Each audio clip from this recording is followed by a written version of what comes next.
आज हम चर्चा करने वाले हैं English as a world language. तो हमने देखा कि इंग्लिश की स्थिति जो था वह ओल्ड इंग्लिश में हमने देखा कि उसमें बहुत सारे इन्वेडर थे, उस पर आक्रमण किए और आक्रमण करने के बाद वहां की भाषा को हटाए, अपना भाषा को प्रवेश किया। मिडिल इंग्लिश में हमने देखा कि कुछ इंप्रूव हुआ। उसके बाद मॉडर्न इंग्लिश में बहुत सारा परिवर्तन हुआ और मूल रूप में जो इंग्लैंड जो है अपनी भाषा में आ गया। अब आज हम देखते हैं कि वह भाषा केवल इंग्लैंड का ही नहीं, पूरे देश की भाषा का रूप में पहचान बन गई। इसलिए इंग्लिश को हम लोग वर्ल्ड लैंग्वेज के रूप में जानने लगे। तो इसलिए English as a world language, आज हम लोग इंग्लिश को एक संसार, पूरे विश्व की भाषा के रूप में हम लोग जानते हैं। English is one of this A form, और इसके प्रारूप क्या हुए? L1, L2, F1। L1 इसको हम 3 कैटेगरी में बांट दिए। बोली के आधार पर कौन सा कंट्री किस रूप में इसको प्रयोग करता है, किस रूप में बोलता है, इसलिए इसके आधार पर, इसके फॉर्म के आधार पर हम लोग इसको 3 भागों में बांटे हैं, जिसका नाम है L1, दूसरे का नाम है L2 और तीसरे का नाम है F1। L1 का अर्थ होता है मदर टंग, अर्थात मातृभाषा। L2 का मतलब होता है सेकेंड लैंग्वेज और F1 का मतलब होता है फॉरेन लैंग्वेज। तो इसलिए इंग्लिश को हम लोग ये 3 फॉर्म में हम लोगों ने बांट दिया, L1, L2 और F1, अर्थात फर्स्ट लैंग्वेज, सेकेंड लैंग्वेज और फॉरेन लैंग्वेज के रूप में अब हम लोग जानने लगे। अब कुछ कंट्री में जो है ये फर्स्ट लैंग्वेज के रूप में बोला जाता है। इंग्लैंड में भी यह फर्स्ट लैंग्वेज के रूप में ही है। यूके है, यूएसए, आयरलैंड है, कनाडा है, ऑस्ट्रेलिया है, न्यूजीलैंड है और साउथ अफ्रीका। इसमें हम लोग मदर टंग के रूप में बोलते हैं, अर्थात फर्स्ट लैंग्वेज के रूप में बोलते हैं। ये यहां या इस कंट्री को हम लोग कह सकते हैं कि मातृभाषा के रूप में बोलते हैं। पुनः मैं इस बात को कह सकता हूं, L1 माने मातृभाषा, L1 माने मीन्स फर्स्ट लैंग्वेज।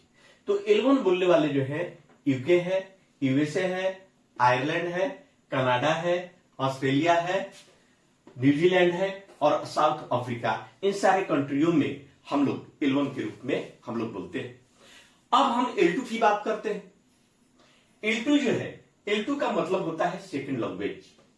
तो कुछ कंट्री में वह सेकेंड लैंग्वेज के रूप में बोला जाता है।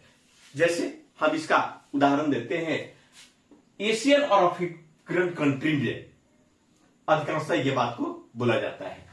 जैसे India, Singapore, Malaysia, Nigeria, Namibia, Botswana. पुनः इस बात की हम चर्चा कर देते हैं। L2 का मतलब समझ लीजिए सेकेंड लैंग्वेज। और सेकेंड लैंग्वेज कहां कहां बोला जाता है? अधिकांशतः एशिया एंड अफ्रीकन कंट्रीज में यह बोला जाता है। और इसके कौन कौन से एशिया एंड अफ्रीकन कंट्रीज में है उसका हम नाम बता रहे हैं। India, Singapore, Malaysia, Nigeria, Namibia और बोत्सवाना। इन सारे कंट्रियों में सेकेंड लैंग्वेज के रूप में हम लोग बोले जाते हैं। अब F1 का मतलब हमने बता दिया है फॉरेन लैंग्वेज। F माने फॉरेन और L माने लैंग्वेज। और कुछ देश में ये फॉरेन लैंग्वेज के रूप में बोला जाता है। जैसे हम इनका नाम देते हैं, बताते हैं, China, Japan, UAE, Saudi Arabia, Egypt, Iraq, Eritrea, France, Germany, Switzerland, Mexico और ब्राजील। पुनः यह बात बताते हैं, F1 का मतलब होता है फॉरेन लैंग्वेज। दिमाग में रखिएगा, F1 का मतलब F माने फॉरेन और L माने लैंग्वेज। F माने फॉरेन, L माने लैंग्वेज। तो F1 के रूप में अर्थात फॉरेन, विदेशी भाषा के रूप में कोई किस कंट्री में बोला जाता है, ये बात को आप दिमाग में रख लीजिए। चाइना है, जापान है, यूएई है, सऊदी है, अरबिया है, इजिप्ट है, इराक है, एरिट्रिया है, फ्रांस है, जर्मनी है, स्विट्जरलैंड, मैक्सिको और ब्राजील। यही जर्मनी की बात है कि एक इन्वेडर के रूप में था और जो अपना प्रभाव डाला था, और यही आज उसकी भाषा जो है एक फॉरेन लैंग्वेज के रूप में ये मानता है। ये हमारे इंग्लिश के फॉर्म में है, इसलिए इस बात को हम लोग कहते हैं कि English as a world language. आज हम साइंस और टेक्नोलॉजी और कम्युनिकेशन की दुनिया में जाते हैं। थोड़ा सा कंप्यूटर पर देखिए, मोबाइल पर देखिए, आउटलुक देखिए, जितनी भी थी सारे चीज पहले इंग्लिश में ही था। धीरे धीरे हमारे विद्वानों ने, आविष्कारकों ने उसको ट्रांसलेट करके और दूसरे भाषाओं में लाया। लेकिन फर्स्ट में जब भी इन चीजों का आविष्कार हुआ, हमारे टेक्नोलॉजी का आविष्कार हुआ, उसमें अधिकांशतः हम लोग अंग्रेजी शब्द का ही प्रयोग करते हैं। थोड़ा सा देख लीजिए, हम लोग जेसीबी मशीन कहते हैं, क्रेशर मशीन कहते हैं, थ्रेशर की बात करते हैं। ये सब क्या है? What is this? सारा का सारा आविष्कारक चीज जो है अंग्रेजी में करते हैं। जेसीबी है, थ्रेशर है, ये सारा टेक्नोलॉजी जो चीजें हैं अंग्रेजी में है। दवा की नाम जानना चाहते हैं, अंग्रेजी में है। इसलिए हम लोग ये बात को कर सकते हैं, it is a language of science and technology and communication.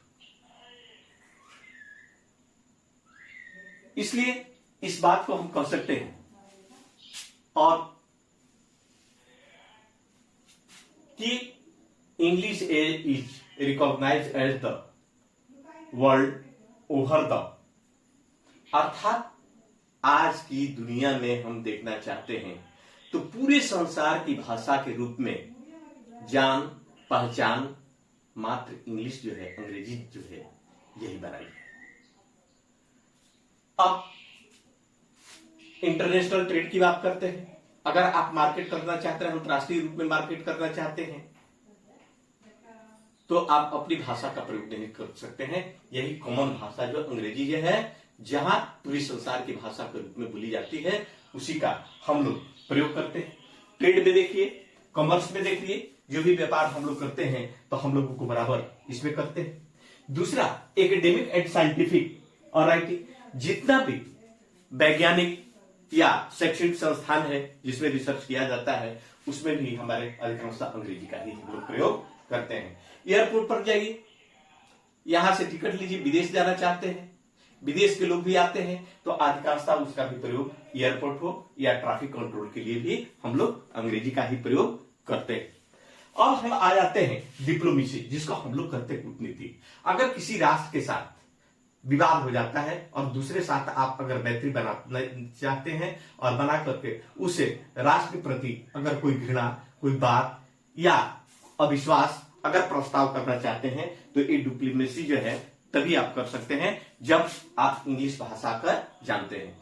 क्योंकि अगर सपोज आप दूसरे कंट्री में जाते हैं, वहां का बोलने वाला अरबिया है, वहां का बोलने वाला चाइनीज है, वहां का बोलने वाला इंग्लिश है, वहां का अफ्रीकन है, किसी भी कंट्री को, तो ऐसी परिस्थिति में हमें कॉमन भाषा का ही प्रयोग करना होगा ताकि वह आसानी से वह समझ जाए और किसी के विरुद्ध हम लोग अपना कूटनीति कर सकते हैं। तो डिप्लोमेसी यानी कूटनीति में भी हम लोग इसको देखते हैं। और इंटरनेशनल स्पोर्ट्स मीट, आज भी अंतर्राष्ट्रीय स्तर पर जो भी खेला होता है उसमें अधिकांशतः जो है वह भले आप सुविधा के अनुसार आप अपनी भाषा में, अपने राष्ट्र में भले आप उस संदेश को भेज देते हैं, मैसेज को भेज देते हैं, न्यूज को भेज देते हैं, वो दूसरी बात है। लेकिन वहां से जो ब्रॉडकास्टिंग होता है वह अधिकांशतः आपका अंग्रेजी में ही होता है। इसलिए हम इन सारे चीजों को तो कर सकते हैं या कंक्लूजन कर सकते हैं या संक्षेप में हम लोग कर सकते हैं कि आज जो हमारा इंग्लिश जो है पूरे वर्ल्ड के रूप में है, पूरे वर्ल्ड की भाषा के रूप में है। चारों तरफ देखिए, वहां पर अंग्रेजी ही अंग्रेजी है। थोड़ा सा चलिए, आप अपने में भी चलिए। अगर आप अंग्रेजी बोलते हैं तो आप भी समझ पाते हैं, आपको भी तेज करते हैं लोग, बहुत सारा करते हैं। इसलिए मेरे दोस्त, इस बात को गांठ पार लीजिए, मन में रख लीजिए, मन में बैठा रहे लीजिए कि now days English is very important for the world. पूरे के लोगों के लिए इंग्लिश इंपॉर्टेंट है, क्योंकि English as a world language आप अगर डिस्कवर करना चाहते हैं, सर्च करना चाहते हैं, तो आप ये नहीं पाइएगा कि Hindi as a world language, China is as a world language, किसी भी कंट्री की भाषा को नहीं आप पा सकते हैं, लेकिन मात्र एक अंग्रेजी जो है इसी को आप पा सकते हैं कि English as world language. English जो है वही एक संसार की भाषा के रूप में है, इसलिए हम लोगों को इस पर विशेष ध्यान देना अति आवश्यक है।